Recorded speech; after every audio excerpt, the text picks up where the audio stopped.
आज हम भारतीय संविधान की प्रस्तावना की थोड़ी गहराई से पड़ताल कर रहे हैं।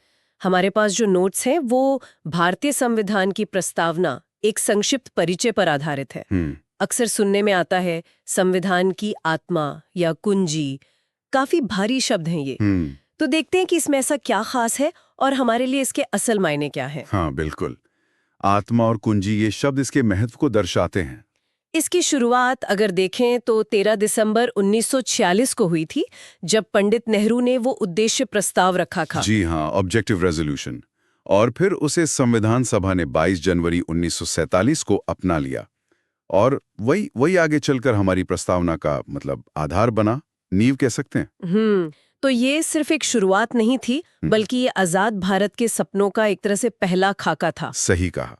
और ये प्रस्तावना साफ बताती है कि भारत कैसा देश होगा, एक संप्रभु, समाजवादी, धर्मनिरपेक्ष, लोकतांत्रिक गणराज्य। हाँ, ये शब्द तो हम सबने पढ़े हैं, संप्रभु, समाजवादी। पर दिलचस्प बात यह है जी कि समाजवादी और धर्मनिरपेक्ष ये शब्द मूल प्रस्तावना में नहीं थे। अच्छा, ये तो मुझे नहीं पता था। हाँ, ये और एक और शब्द अखंडता, जी, इन्हें बाद में जोड़ा गया 1976 में। ओ, यानी 42वें संविधान संशोधन के वक्त। बिल्कुल, 42वां संशोधन, जिसे मिनी कॉन्स्टिट्यूशन भी कहते हैं कभी-कभी। तो ये उस समय की राजनीतिक सोच को भी दिखाता है। और काफी बहस भी हुई थी इन शब्दों पर। समझ सकती हूँ। अच्छा, तो ये तो हुई देश की परिभाषा, लेकिन प्रस्तावना सिर्फ यहीं तक तो सीमित नहीं है ना, है ना? नहीं, बिल्कुल नहीं। ये तो अपने नागरिकों से एक वादा भी करती है। वादा? हाँ, कैसा वादा? न्याय का वादा। हाँ, सामाजिक, आर्थिक और राजनीतिक न्याय। और स्वतंत्रता का भी, जैसे सोचने की, अपनी बात कहने की। हाँ, विचार, अभिव्यक्ति, विश्वास, धर्म और उपासना की स्वतंत्रता। ये सब सुनिश्चित करने की बात करती है प्रस्तावना। वाकई, जैसा वो अल्लाड़ी कृष्ण स्वामी अय्यर ने कहा था कि हमारी प्रस्तावना वही व्यक्त करती है जो हमने इतने समय तक सोचा या सपना देखा था। क्या खूब कहा है। ये आदर्श वाकई बहुत ऊंचे हैं। लेकिन हाँ, इन आदर्शों का कानूनी सफर वो बड़ा दिलचस्प रहा है। उतार चढ़ाव हो रहा। कानूनी सफर मतलब अदालतों ने इसे कैसे देखा, कैसे समझा।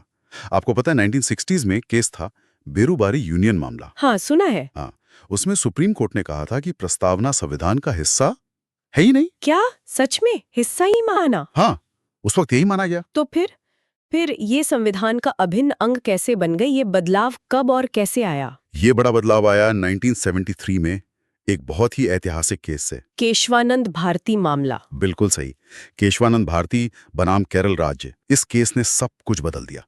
कोर्ट ने न सिर्फ ये माना कि प्रस्तावना संविधान का अभिन्न अंग है, बल्कि संविधान की मूल संरचना यानी बेसिक स्ट्रक्चर का सिद्धांत भी दिया। हाँ, बेसिक स्ट्रक्चर डॉक्ट्रिन, ये तो बहुत महत्वपूर्ण है। बहुत ज्यादा। और कहा गया कि प्रस्तावना उसी मूल संरचना का हिस्सा है, मतलब संसद भी इसे आसानी से बदल नहीं सकती। इसने प्रस्तावना का कद बहुत ऊंचा कर दिया। अच्छा। और फिर बाद में 1994 में एसआर बॉम्बई बनाम भारत संघ मामले ने भी इसी बात को और मजबूत किया। वाह, यानी अदालत के नजरिए में एक बहुत बड़ा फर्क आया समय के साथ। हाँ बिल्कुल। लेकिन एक बात मुझे अभी भी थोड़ी कंफ्यूज करती है। कहते हैं कि ये प्रवर्तनीय नहीं है, नॉन जस्टिशेबल। इसका क्या मतलब हुआ आम भाषा में? ये एक जरूरी पॉइंट है। देखिए, नॉन जस्टिशिएबल या अप्रवर्तनीय का सीधा मतलब यह है कि आप सिर्फ प्रस्तावना में लिखी बात के आधार पर कोर्ट जाकर कोई अधिकार लागू नहीं करवा सकते। अच्छा, जैसे मान लीजिए प्रस्तावना सामाजिक न्याय की बात करती है, पर अगर किसी को लगता है कि उसके साथ सामाजिक न्याय नहीं हो रहा, तो वो सिर्फ प्रस्तावना का हवाला देकर केस नहीं जीत सकता। एक अधिकार या कोई और कानून जो उस न्याय को सुनिश्चित करता हो। ओ, समझ गई। तो प्रस्तावना एक तरह से दिशा दिखाने वाले तारे की तरह है। हाँ, बहुत अच्छा कहा आपने। ये संविधान को समझने में, उसकी व्याख्या करने में मदद करती है। ये बताती है कि कानून बनाने वालों का इरादा क्या था। पर ये खुद वो सड़क नहीं है जिस पर चल के आप सीधे अपनी मंजिल यानी कोई कानूनी अधिकार पालें। ठीक है, अब क्लियर हुआ। ये मार्गदर्शक है, पर सीधा कानून लागू करवाने का जरिया नहीं। बिल्कुल। तभी तो इसे इतने अलग अलग और इतने महत्वपूर्ण नामों से पुकारा गया है, जैसे आपने शुरू में कहा, आत्मा, कुंजी, और भी है ना? हाँ, कई हैं। गोलकनाथ मामले में इसे संविधान की आत्मा कहा गया। और के.एम. मुंशी ने उन्होंने इसे राजनीतिक जनपत्री कहा था शायद। जी हाँ, पॉलिटिकल हॉरोस्कोप। और सुभाष कश्यप जी की उपमा भी बहुत अच्छी है। कौन सी? हाँ, उन्होंने कहा यदि संविधान शरीर है तो प्रस्तावना आत्मा है, यदि संविधान इमारत है तो प्रस्तावना उसकी नींव है। वाह, ये तो बहुत गहराई से इसके महत्व को बताता है, नींव और आत्मा। हाँ, ये सारी उपमाएं दिखाती हैं कि प्रस्तावना कितनी बुनियादी और अहम है। ये संविधान के पूरे दर्शन को, उसके लक्ष्यों को एक जगह समेट देती है। बिल्कुल। लेकिन यहाँ एक और बारीक सी बात है जो अक्सर कंफ्यूजन पैदा करती है संविधान की आत्मा और हृदय को लेकर। अच्छा, वो क्या है? वो ये कि डॉक्टर भीमराव अंबेडकर ने, जिन्हें संविधान का निर्माता माना जाता है, उन्होंने हृदय और आत्मा शब्द किसी और चीज के लिए इस्तेमाल किया था। ओह, प्रस्तावना के लिए नहीं? नहीं, डॉक्टर अंबेडकर के लिए संविधान का हृदय और आत्मा था अनुच्छेद 32, आर्टिकल 32। यानी संवैधानिक उपचारों का अधिकार, राइट टू कॉन्स्टिट्यूशनल रेमेडीज। बिल्कुल, वो अधिकार जो हर नागरिक को अपने मौलिक अधिकारों के हनन पर सीधे सुप्रीम कोर्ट जाने की ताकत देता है। तो उनके लिए वो ज्यादा महत्वपूर्ण था। हाँ, उनके लिए वो व्यवहारिक गारंटी, वो सीधी पहुंच ज्यादा मायने रखती थी। हालांकि ये भी सच है कि उन्होंने पूरे संविधान को ही एक पवित्र दस्तावेज माना का। ये अंतर समझना जरूरी है। हाँ, और प्रस्तावना भले ही प्रवर्तनीय न हो, पर वो उस पवित्र दस्तावेज का महत्वपूर्ण प्रवेश द्वार तो है ही। और वो समानता की बात करती है, प्रतिष्ठा और अवसर की समानता, और व्यक्ति की गरिमा को सुनिश्चित करने की भी।